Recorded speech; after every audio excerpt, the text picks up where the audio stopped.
Bueno. ¿Listo? Bueno, buenas tardes. Hola, buenas tardes. Es una reunión más del Club de Traductores Literarios de Buenos Aires.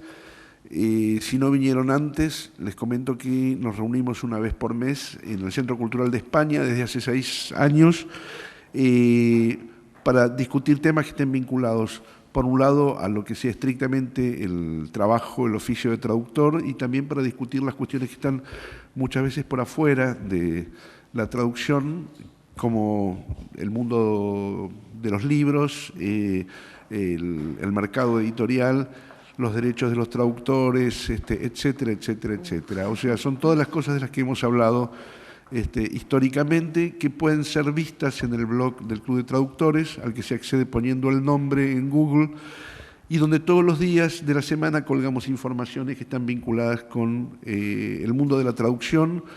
Ahí nos vamos también por el lado de la lengua, ahí nos vamos también por las políticas de la lengua y demás. Y bueno, ahí también colgamos las actividades que realizamos en vivo acá una vez por mes.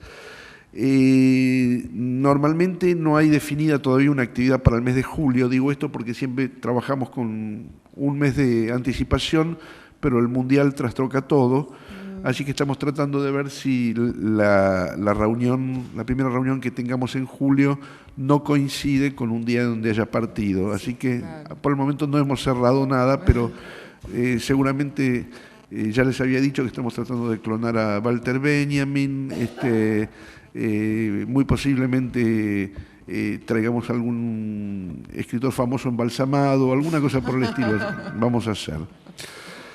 Ya en varias oportunidades hemos trabajado sobre Shakespeare, ha habido distintos traductores que han presentado no solamente nuevas traducciones, sino nuevos problemas a propósito de textos de Shakespeare, pero creo que esta es la primera vez en que vamos un poco más atrás y nos vamos a ocupar de Marlowe. Lo vamos a hacer con Mónica Mafía, que aparte de su actividad teatral propia, tiene una extensa carrera como traductora teatral también, no solamente del inglés, sino también del francés y creo que del alemán. Sí, sí, sí. Bueno, básicamente la idea es que hoy hablemos de Christopher Marlowe, le dejamos a Philip Marlowe para alguna otra oportunidad. Bueno, muchas gracias por invitarme. Me habías prometido una reunión informal y eso me atrajo enormemente, porque entonces no tenemos la cosa distante de la conferencia.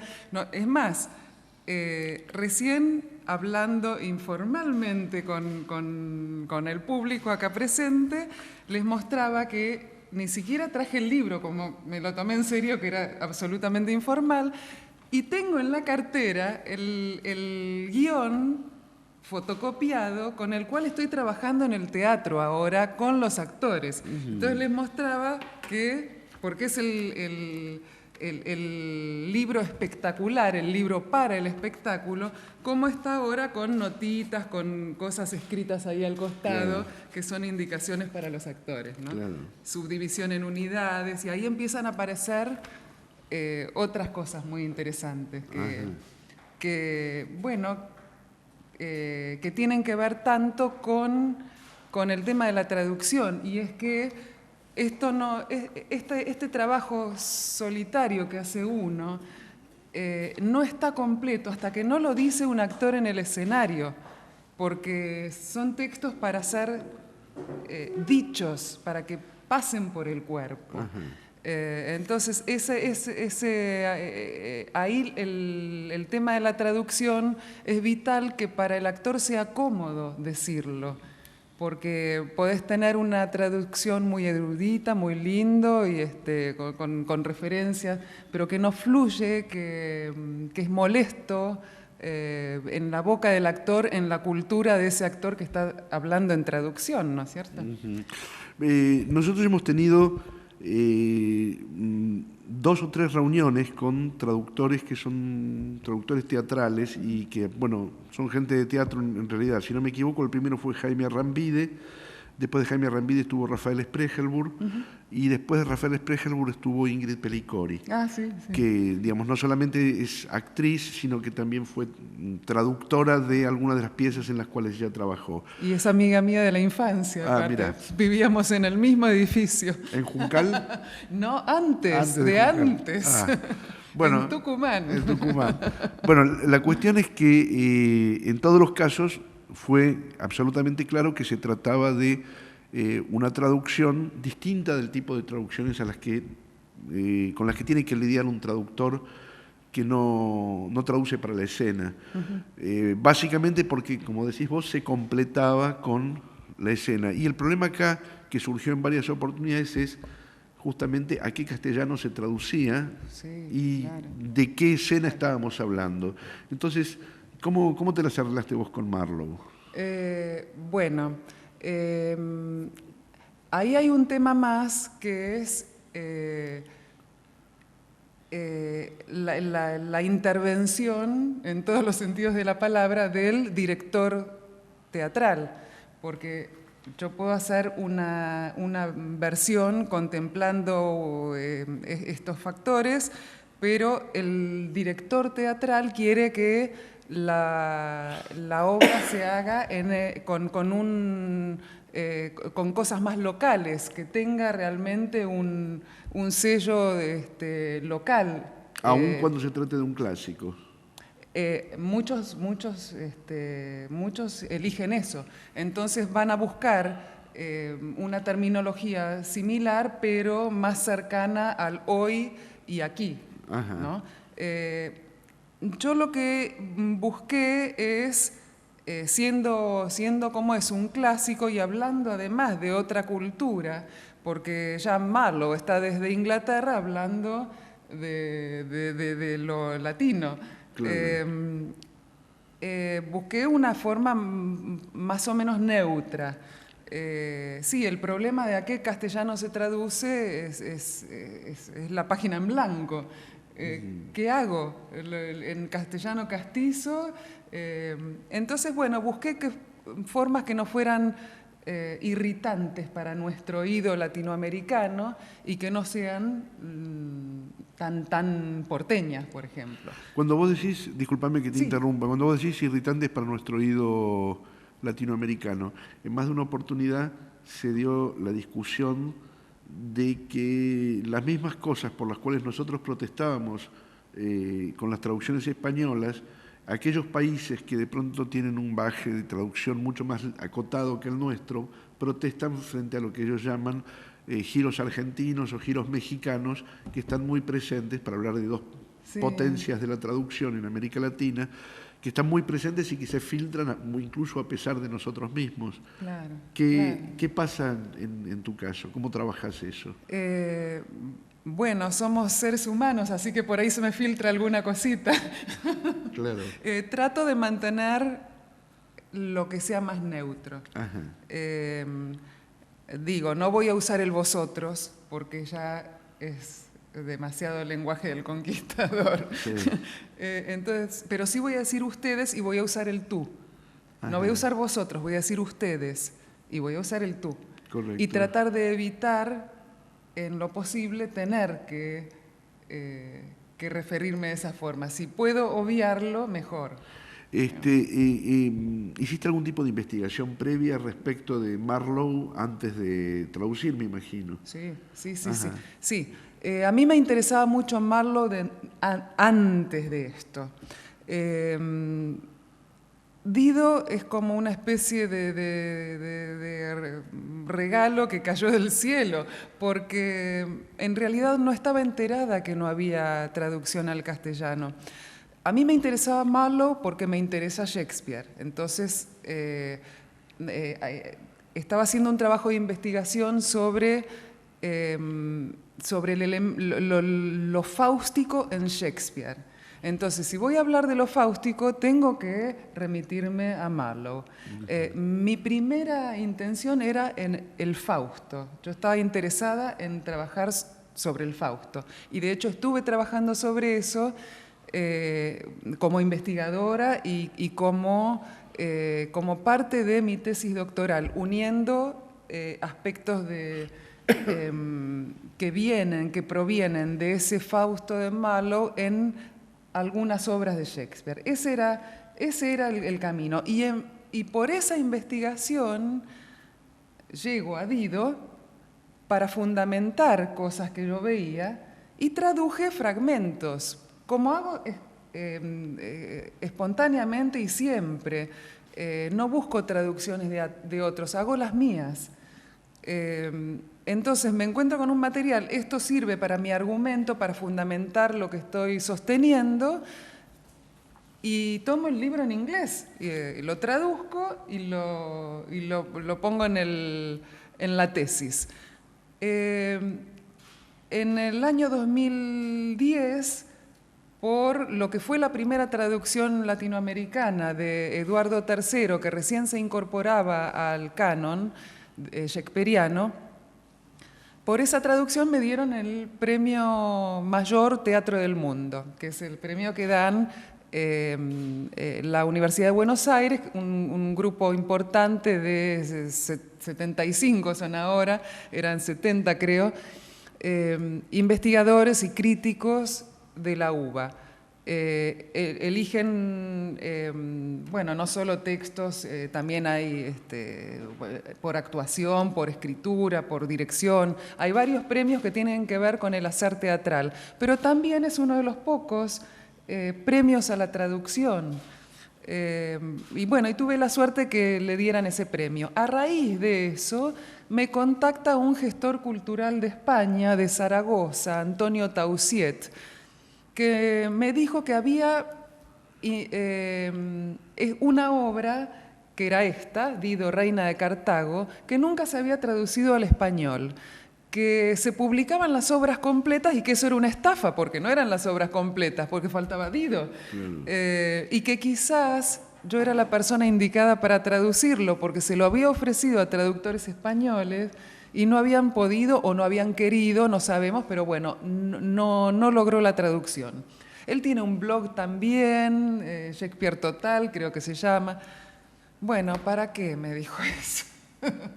¿Para qué me dijiste esto? Ya estoy trabajando, ya estoy. Y da la casualidad que tengo algunos fragmentos que traduje para mi tesis. Ajá. Así que así empezamos. Ese fue el guante que me tiraron desde Zaragoza y acá lo estamos celebrando. Yo, traducciones argentinas de Marlowe previas a esta tuya, por supuesto no de Dido, la única que recuerdo es la de Fausto que hizo Ana Bravo junto con Javier Adúriz, que hace muchos años publicó primero Biblos y que ahora después la publicó Ediciones del Doc.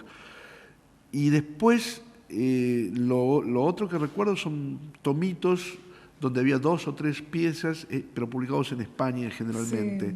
Sí. Me resulta a cierto punto sorprendente. No sé si hay más obras de Marlowe traducidas en la Argentina. Pero vuelvo a lo mismo. Yo tomo directamente en inglés, por más que haya otras traducciones. No busco las traducciones, voy directo al... Te lo preguntaba para ver si habías hecho algún tipo de prospección respecto de lo que había y de lo que no había. Tengo entendido que hay una más porque... que hay una anterior. Te voy a averiguar. Tengo entendido que hay más. Pero no es en ese momento, no busqué, en la etapa de investigación del Fausto mía, no busqué traducciones en castellano. Ajá. Lo mío era directamente en el original. Sí me interesaba distintas ediciones del original. Y si el A o el B y por qué, o si es una edición que combina ambas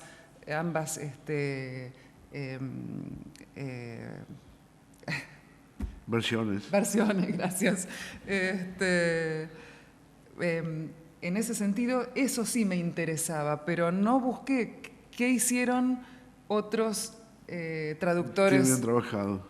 Sí. No era ese el foco de mi interés. Está bien. Por ahí en una etapa posterior sí, a ver cómo resolviste esto, que claro. De hecho por ejemplo, con Eduardo III se suponía que era la primera traducción mundial como es esta. Pero tardé tanto, no por las dificultades del texto, sino conseguirlo, eran tiempos no de internet, había que esperar, ponerse en lista de espera para para que un libro que estaba agotado, porque así como yo me enteré que había sido incorporada al canon, millones de personas más se anotaron en lista de espera y tuve que esperar años. Hasta que llegó el libro desde Inglaterra y pude hacerlo como hacemos normalmente en el tiempo que uno puede quitarle al sueño, porque tampoco nadie te viene para que te tomes un año sabático a disfrutar del placer de hacer. Entonces, mientras tanto, y mucho después, un traductor español le llegó el encargo de hacerlo, vieron la obra en Inglaterra y fue varios años después. Así que esa se presentó antes. Acá pasa algo similar. A mí me dan la obra, empiezo a trabajar, pero esta vez dije, aprendí de Eduardo III, de esa experiencia. Lo que me ocurrió con Eduardo fue que al enterarme, yo no sabía que había otra traducción en castellano. Empecé a trabajar como ahora estoy trabajando en el montaje de la obra, como directora de teatro, y cuando estamos en la mitad de los ensayos, el productor me dice, hay otra traducción en castellano. Le digo, ¿en serio? Mi reacción fue ponerme muy contenta, sentía que había un hermano. Quiero hablar con esa persona, ¿quién es? ¿Cómo se llama? ¿De dónde es? ¿De qué país? Y era Antonio Ballesteros, de España. Le dije, por favor, poneme en contacto, fíjate si ubicás la editorial o... Bueno, le hizo llegar mi interés en contactarme con él. Por esto que decís, uno quiere comparar Claro. cómo resolviste, con qué te encontraste, pero esa sensación de hermandad. Sí. Pero o no le hicieron llegar el mensaje en la editorial o él no sintió la misma alegría que sentía yo, pero nunca pude hablar con él ni leí su traducción. Una pregunta, y discúlpame mi ignorancia. ¿Esta Dido, Reina de Cartago, tiene algo que ver con el libreto de la ópera de Purcell? No, Nada. no, porque inclusive se toman, hay otros tipos de personajes, están las brujas, hay un rol que es el marinero. Bueno, acá hay compañeros de Eneas, pero no figura ninguno como el marinero, por ejemplo. O las brujas que inciden, no hay Belinda, no hay... no, hay una nodriza, pero que... es otra cosa. Marlowe se basa en la Eneida y además utiliza con enorme libertad, con esa cabeza poderosa que tiene, creativa. Ya que hiciste la experiencia de trabajar Shakespeare y que esa es la experiencia de trabajar Marlowe y demás, se trata, por supuesto, de escritores muy distintos. ¿Cómo podrías caracterizar el tipo de escritor que es Marlowe por lo que leíste, por lo que tradujiste y demás? Sí. Bueno, me encanta que digas que son escritores muy distintos, que no te sumes a la teoría conspirativa de que son... Que Shakespeare son los padres. Sí. No. Sí, son escritores muy diferentes, de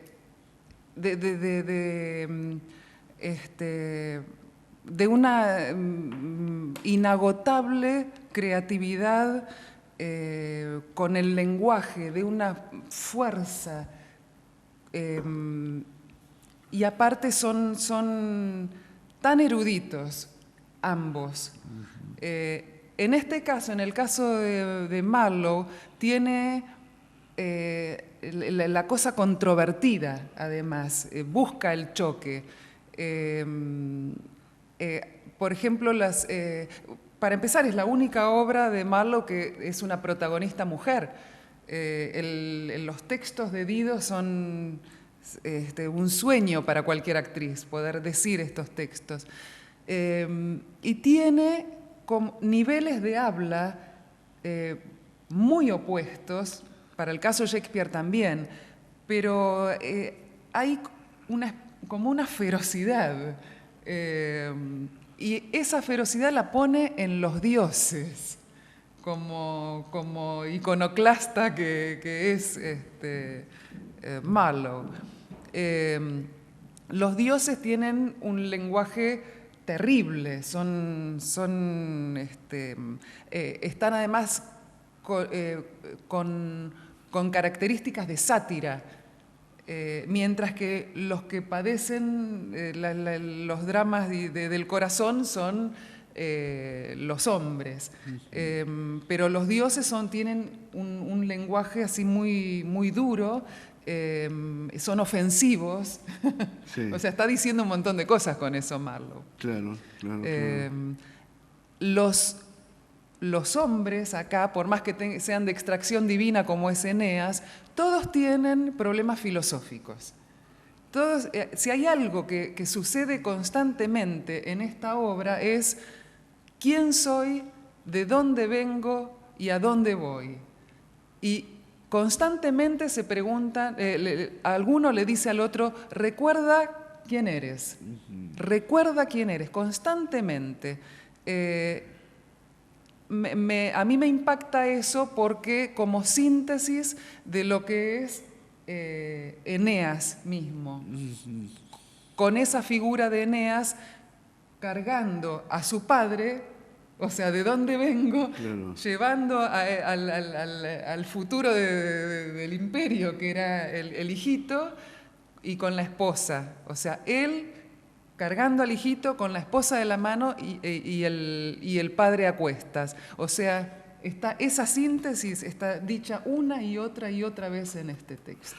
¿Qué interés puede tener para el público ver una obra como esta? Bueno,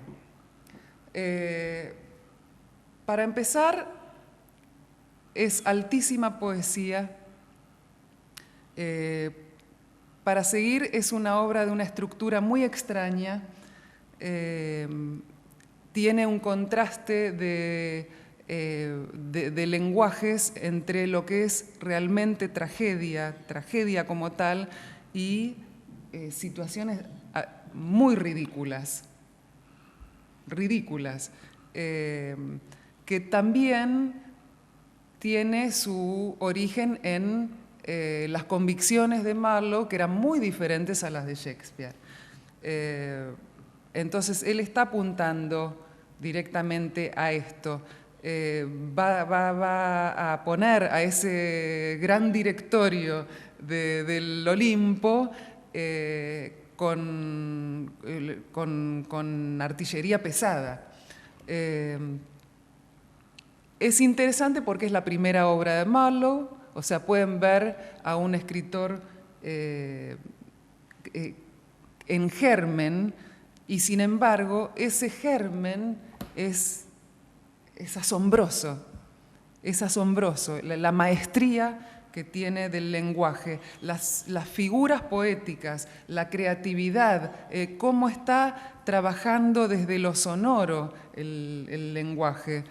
Cómo está creando, acuñando palabras que no existían, que esas son también cosas que los problemas de traducción. Claro. ¿Qué hago con esto? Así que sí, es entretenida, es conmovedora y tiene esa gran saga imperial que es el camino del héroe. Desde salir de Troya y encontrarse con lo que va a ser el futuro de la creación de Roma. ¿Viste en Gran Bretaña, viste alguna apuesta de esta? No. O sea que vos vas a hacer la apuesta acá, Sí. Y no tenés entonces ningún punto de comparación. No. ¿Y cómo lo estás tomando? ¿De qué manera lo estás trabajando? Bueno, ahí te mostré. Lo estoy trabajando con actores que tienen estas capacidades, que tienen buena dicción, que tienen características en el escenario que les permiten sostener textos de esta índole. Estoy trabajando con buena oposición justamente lo que son los dioses y este aspecto satírico que tienen, con la cosa más de alta escuela, que es el decir de los versos clásicos. Con esta oposición juega Marlowe, y realmente juega, se divierte con eso. Entonces, en la puesta en escena esto está enfatizado. La sátira y la crítica, porque está tomado... muchos dicen que esta siendo una obra temprana o la primera que se estrenó en un colegio, algunos dicen que fue completada por Thomas Nash.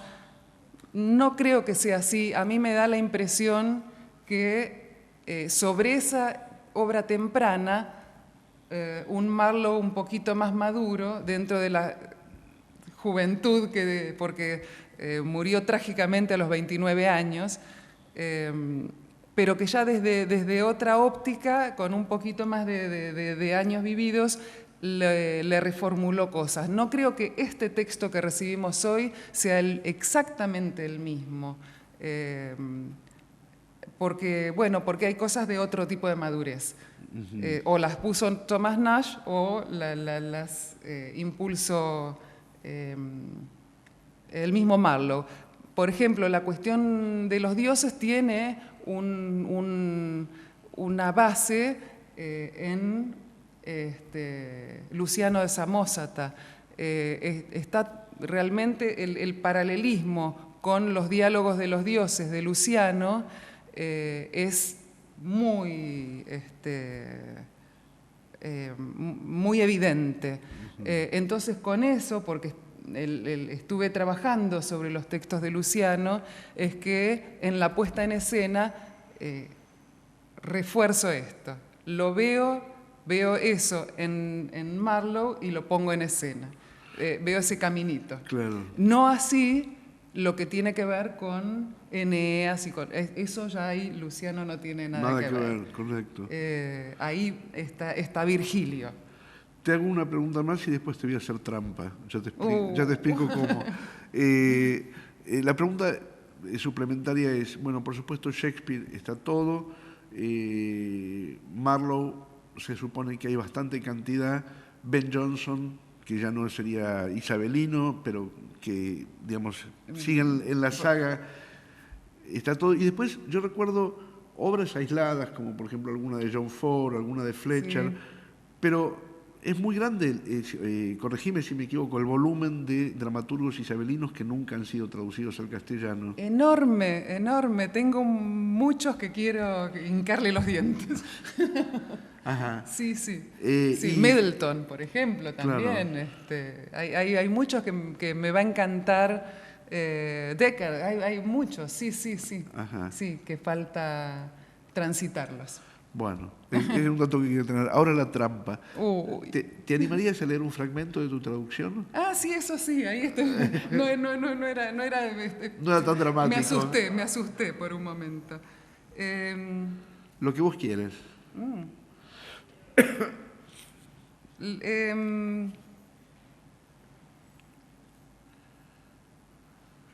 Mira, acá se abrió solo.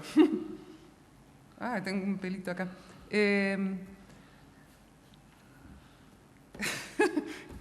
Se abrió solo porque es justo lo que estábamos trabajando hoy con la actriz. Porque lo que hacemos es analizarlo y dividirlo todo en pequeñas unidades, que es donde el personaje pega un giro hacia otra dirección, hacia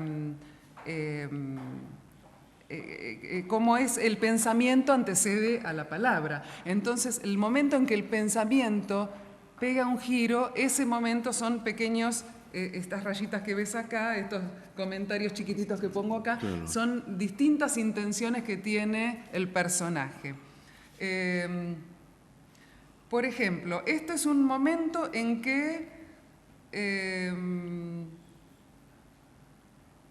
que Ascanio, el futuro del imperio, esto que es el Santo Grial, están custodiándolo ahí y está dormidito. Y aparecen las dos que se odian. Es como una telenovela mexicana, ahora sí, hablando de México. Se odian Juno y Venus. Entonces Venus está por ahí custodiando a su nieto, porque Ascanio es el nieto. Claro. Entonces, con esto juega mucho Marlowe. Y Juno está todavía furiosa por el juicio de París, no soporta todavía no haber ganado el concurso. Entonces, en un momento está el nene dormido y dice Juno: acá duerme el mocoso maldito de Eneas, el niño con quien el destino se deleita, el heredero de fama, el horrible demonio que arruinará mi deidad con gran desgracia. Pero Troya no lo llamará su segunda esperanza, ni triunfará Venus en su tierno muchacho, porque a pesar de los cielos lo asesino y sembraré enfermedad con su sangre. Entonces, París, ¿Venus tiene el premio?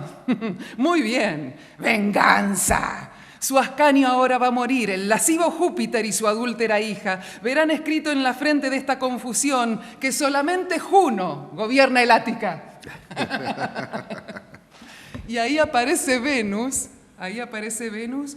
y dice: ¿qué es esto? Mis palomas regresaron para advertirme del peligro inminente. Juno, mi enemiga mortal, fuera de aquí, vieja bruja. Ajá.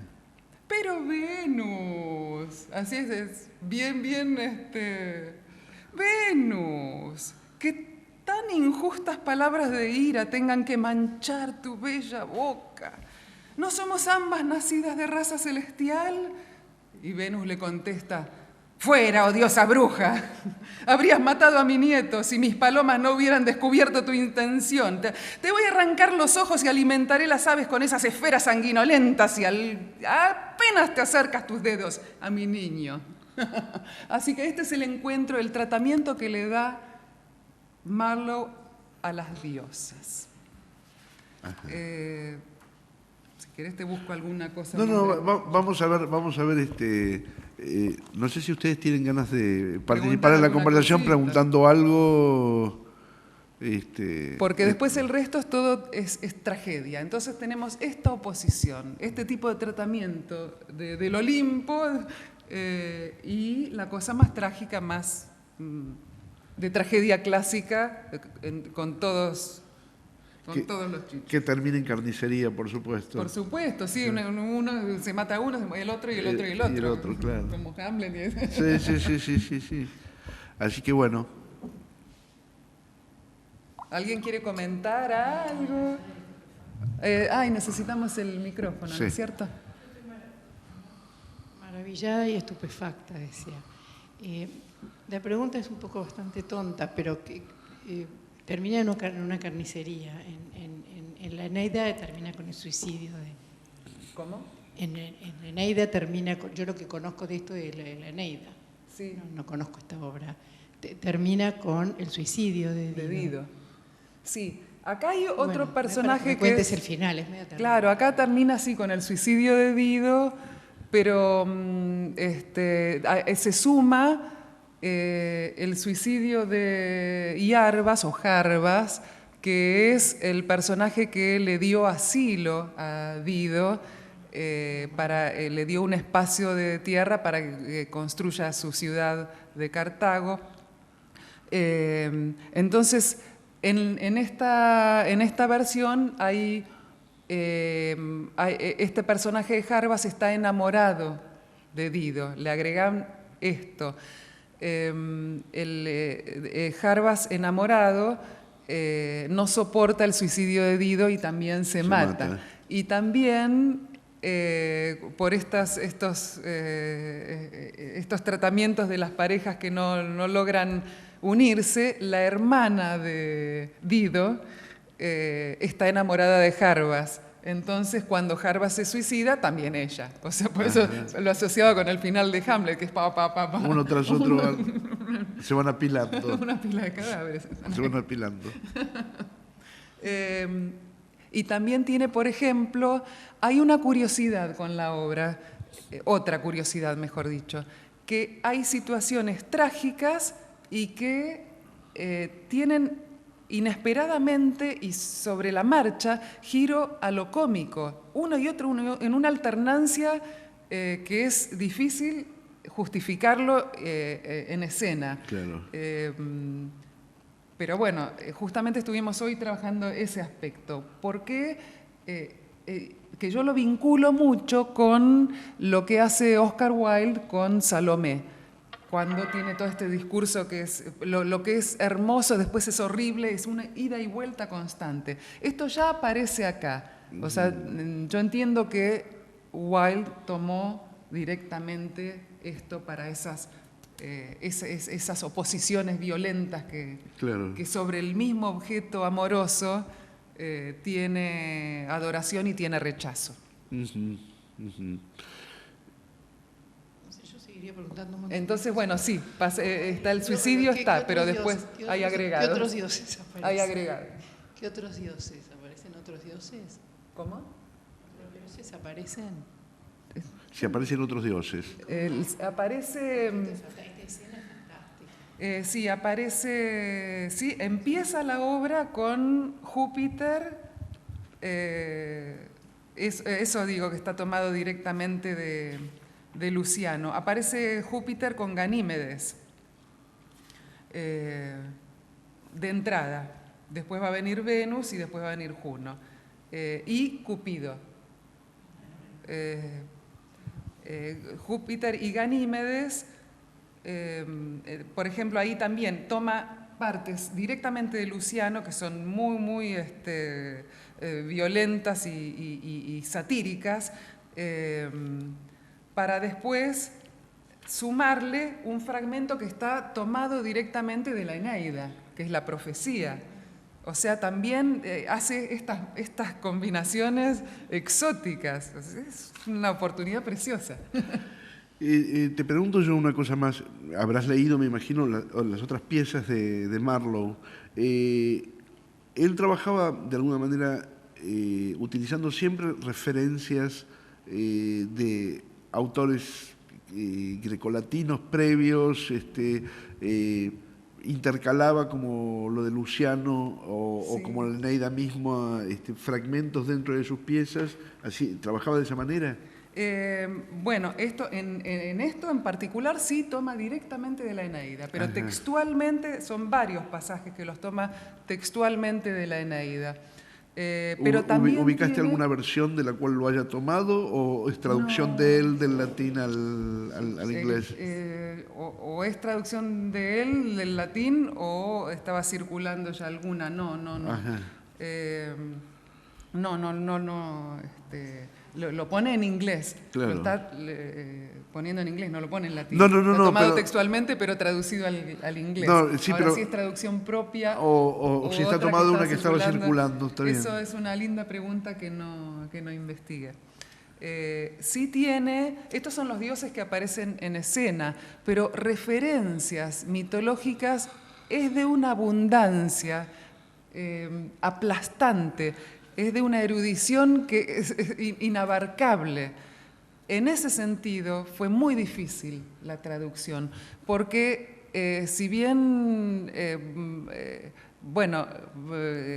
tengo un acercamiento a la mitología que he aprendido desde la cuna, porque acá está mi mamá, que me contaban toda la mitología grecolatina antes que Caperucita Roja, pero hay un desborde dando por sentado cosas que uno ya no tiene... no lo tiene presente, claro. No, y por eso tampoco creo que eso haya sido en ese momento divertido. O sea, toda esa carga retórica enorme que tiene, La debe haber agregado después para abundar en lo que está diciendo ya por su texto propio, abundar con ejemplos y con mitologías que, bueno, uno no lo tiene tampoco tan cercano, inclusive con cosas que tienen que ver con África, por ejemplo, con qué se identifica Dido, con qué se identifica Jarbas, qué función cumple este dios que por ahí tiene varias versiones. En esa ambigüedad que no hay solo una versión de un mito, con eso juega también Marlowe, para que haya una multiplicidad de sentidos y uno elige a la carta. Había una cosa que te quería preguntar también que estaba vinculada al doble oficio. Vos habrás traducido teniendo en cuenta el original, Sí. pero después tenés que poner ese original y como suele ocurrir muchas veces, sobre todo cuando se trata de textos tan antiguos, habrás tenido que seleccionar qué cosas poner y qué cosas sacar. Sí. ¿Cómo trabajaste eso? Porque debe ser una parte bastante complicada, sobre todo después de haber hecho el trabajo de poner todo. Sí. Sí, porque uno no quiere soltar nada, porque Claro. cuando estás traduciendo te enamorás del texto, de todo, no querés sacar ni una coma. Pero bueno, ahí son dos cosas. Por un lado, este exceso de compenetración con la mitología que no está en el público que va a ver una obra de teatro. Sí puede estar en el que lee, o el que lee la obra puede ir y buscar y hacer su investigación. Tiene ese placer de ir a buscar y ampliar. Pero el público, si no, va a tener una serie de nombres o de cosas que no le significan nada y que lo van a aburrir. Entonces tengo que pensar que el público no se tiene que aburrir. Por lo tanto, le quité muchas de esos pasajes altamente retóricos y de referencias mitológicas que ya nos resultan muy lejanas. Y por otro lado, también tenía que acortarla porque, a diferencia de, por ejemplo, en Inglaterra, donde una obra puede durar 3 horas tranquilamente, nosotros no soportamos eso. En ningún teatro me van a dejar hacer una obra de 3 horas. Tengo que bajarla, como para que dure 1 hora y 40 como mucho. Así que bueno, eso fue lo que hice, para cortarla, para bajar retórica y referencias mitológicas que iban a aburrir al espectador medio. La publicación que estás haciendo es una publicación de la obra completa y no del texto que vos elegiste para la puesta. Claro. La publicación va a ser una edición bilingüe para que la idea es que sirva como herramienta, dado que es la primera traducción, que sirva como herramienta para estudiar, para analizar, para discutir con los números de los versos y que se pueda cotejar al mismo tiempo la traducción. Y por otro lado, escribí como resultado también de esta investigación previa que ya había hecho por gusto y que además tuve que intensificar para poder responder a las exigencias de este texto. Entonces, al mismo tiempo, empecé a escribir las notas. Y en ese escribir las notas, también, al estar tan inmersa en el tema, me empezaron a aparecer con alguna claridad cosas que se me habían pasado al simplemente leerla. Y esbozo algunas ideas para alguna teoría para que, como propuesta de pensamiento, para que se debata Claro. o se... Y cuando decís para que se debata, o se rebata. ¿en qué ámbito te imaginas una discusión para una obra como esta? Creo que es que para la gente de letras o en la facultad o los que estén trabajando este tipo de textos, me parece que es el tipo de gente que se va a interesar en indagar con profundidad y buscar o que puede discutir. Sí. No es para el actor. Ajá. No, para el actor no. Es para para El el académico, claro. para el académico, para el estudioso de este tipo de temáticas, ¿no? Ajá. ¿Alguna pregunta que tengan ustedes? ¿Algo que quieran agregar? ¿Algo que quieran agregar? Bueno, muchas gracias. Bueno, muchas gracias a ustedes, muchas gracias, Jorge. No, por favor. Gracias. No, por favor. Bueno, la pasé muy bien, muchas gracias. ¿Perdón? No, por favor, Dios me libre. Yo soy Jorge von der Brieder. En la mía no, ¿eh? Es un gran traductor también, o sea, ¿sabes? Y aparte el factotum de todo esto. El factotum de todo esto.